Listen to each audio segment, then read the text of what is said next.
Assalamualaikum warahmatullahi wabarakatuh. Alhamdulillah nahmaduhu wa nasta'inuhu wa nastaghfiruh wa na'udzu billahi min syururi anfusina wa may yudlil fala hadiyalah. Asyhadu an la ilaha illallah wahdahu la syarika lah wa asyhadu anna Muhammadan 'abduhu wa rasuluh. Qala Allah Ta'ala fil Qur'anil Karim, a'udzu billahi minasy syaithanir rajim. Inna nahnu nazzalna dzikra wa inna lahu lahafidun. Amma ba'du. Hadirin ikhwatu iman yang berbahagia, pertama-tama marilah kita panjatkan puji dan syukur kehadirat Allah Subhanahu wa taala yang telah memberikan rahmat karunia kesehatan serta kebahagiaan kepada kita semua, sehingga kita bisa hadir dalam majelis yang amat baik ini. Demikian pula rahmat dan salam semoga senantiasa terlimpah atas junjungan kita Nabi besar Muhammad sallallahu alaihi wasallam. Hadirin rahimakumullah, sebagai umat manusia kita diciptakan oleh Al-Khaliq sebagai makhluk yang amat sempurna dan amat mulia. Manusia dibekali dengan nafs, manusia juga dibekali dengan akal. Kita bisa memanfaatkan akal, menggunakan dengan sebaik-baiknya dan mengendalikan hawa nafsu sebijak mungkin. Tetapi kita berbeda dengan keadaan malaikat yang hanya memiliki sifat-sifat yang baik dalam arti tidak punya nafsu. Dia memiliki akal tetapi tidak memiliki nafsu sehingga terhindar dari berbuat perbuatan yang keliru. Tapi dia selalu sami'na wa ata'na, selalu taat pada yang diperintahkan Allah. Sementara manusia memiliki hawa nafsu yang kadang bisa membuat tergelincir dari apa yang diwajibkan kepadanya atau melanggar aturan yang seharusnya tidak dilakukannya. Manusia sebagai makhluk yang sempurna pada dasarnya memiliki berbagai fase kehidupan, berbagai etape, dan Allah SWT menyampaikan itu di dalam Al-Quran lebih dari 1400 tahun yang lalu. Tetapi kemudian para ahli saintis, para ahli IPA baru mampu mengungkapkan keajaiban-keajaiban yang diungkapkan dalam Al-Quran itu terlambat dari apa yang disampaikan dalam Al-Quran. Ini merupakan bukti keagungan Al-Quran, keajaiban Al-Quran yang mampu mengungkap peristiwa yang justru pada waktu itu manusia masih belum mampu memahaminya. Di zaman Al-Quran diturunkan, belum ada teknologi kedokteran yang secanggih seperti sekarang ini untuk mengetahui keadaan jasad manusia di balik tisu atau di balik lembaran daging yang biasanya di kedokteran disebut juga istilahnya dengan tisu.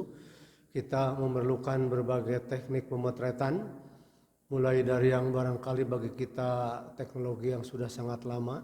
Sejak kita kecil kita sudah mengenal teknologi rongsen yang sangat termasyhur pada zamannya. Teknologi itu kemudian berkembang, tapi kita juga melihat perkembangannya mengarah kepada semacam foto-foto, semacam CT scan misalnya. Atau ada lagi yang kita kenal dengan fotografi panoramik dalam dunia kedokteran. Dan itu jauh lebih teliti daripada rongsen, dipahami seperti itu. Tetapi kalau kita menyimak surat Az-Zumar ayat 6, bahwa Allah Subhanahu wa taala menciptakan manusia itu awalnya adalah fi butuni ummahatikum. Jadi yakhluqukum, di situ dikatakan bahwa kita itu diciptakan yakhluqukum fi butuni, di dalam perut ummahatikum, di dalam perut ibumu katanya. Disampaikan pula berikutnya adalah kejadian demi kejadian, khalqan mim ba'di khalqin. Khalqan yang pertama, kejadian mim ba'di setelah itu, khalqin.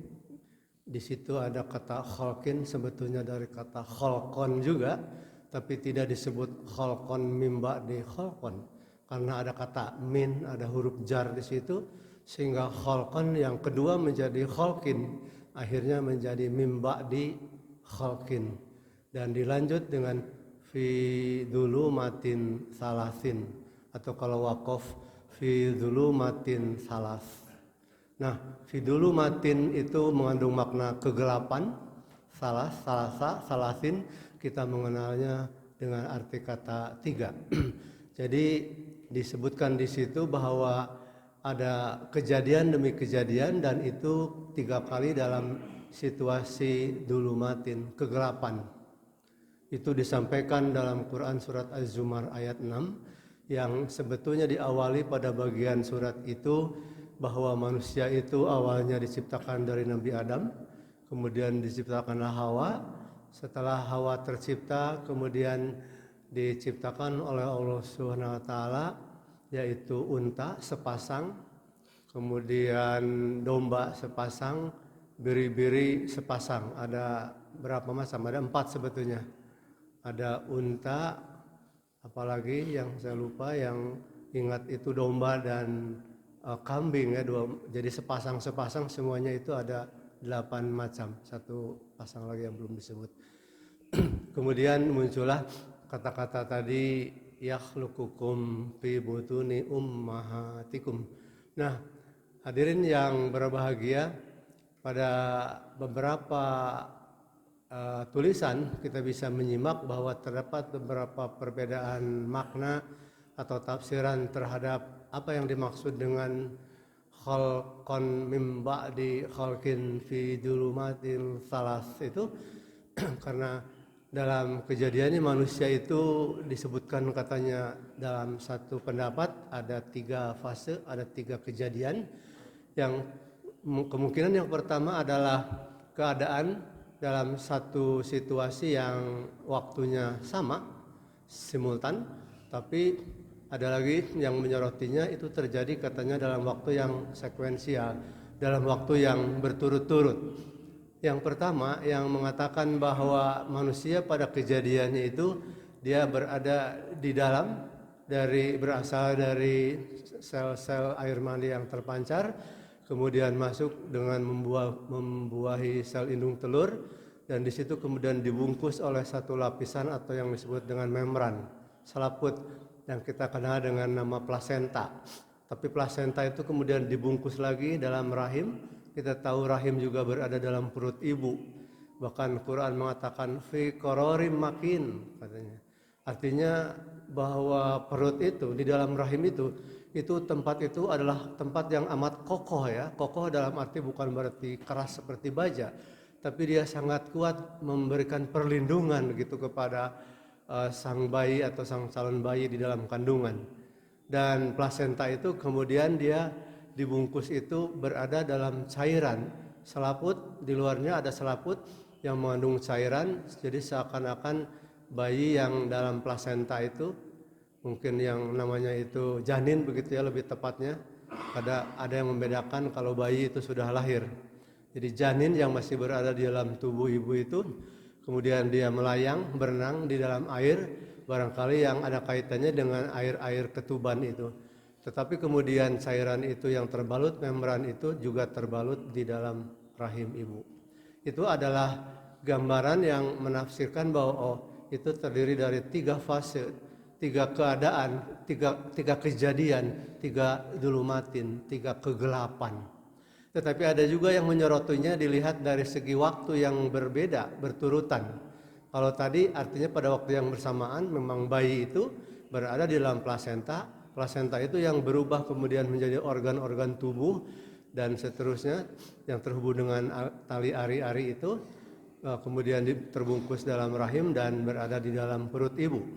Tetapi yang kedua adalah yang terjadinya peristiwa secara berturut-turut, yaitu yang pertama bahwa ada fase atau tahapan preembrionik. Disitulah yang kita kenal dengan adanya sel air mani kemudian membuahi indung telur, kemudian di situ terjadi perkembangan, akhirnya ada perubahan sampai melalui tahap embrionik. Kemudian yang terakhir adalah tahap fetus. Pada tahap fetus itu semuanya sudah berkembang, sudah menyerupai bentuk bayi yang sangat kecil, lengkap. Kemudian di situ barangkali istilah ditiupkan ruhnya itu oleh Allah Subhanahu wa taala.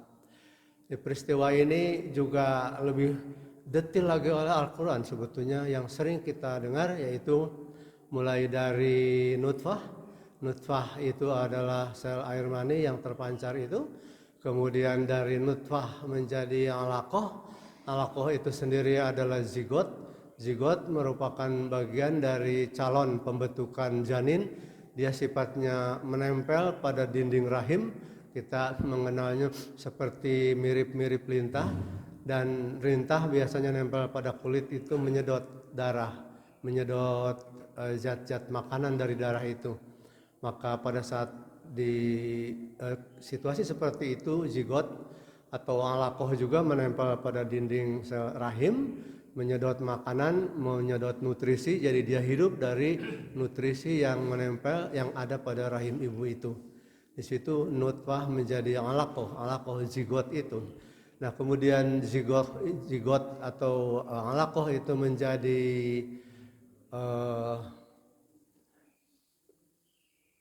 ada nutfah, alaqah, kemudian satu lagi berubah menjadi daging ya, menjadi segumpal darah. Nah, kemudian segumpal darah berubah menjadi di zat yang dibungkus oleh lahm atau istilah kita itu lemak atau kulit gitu ya, dibungkus oleh lemak, lahm, dibungkus oleh daging di situ. Kemudian ditambahi dengan tulang. Itu adalah perubahan yang sifatnya terjadi sekuensial. Cuma perubahan ini tidak menunjukkan adanya 3 sisi yang disebut dengan penuh kegelapan itu. Jadi 1400 tahun yang lalu itu sudah lebih rinci disebutkan oleh Tuhan, mulai dari tadi nutfah, alaqah, kemudian apa yang disebut tadi mudghah, dan itu dibungkus dengan lahm itu.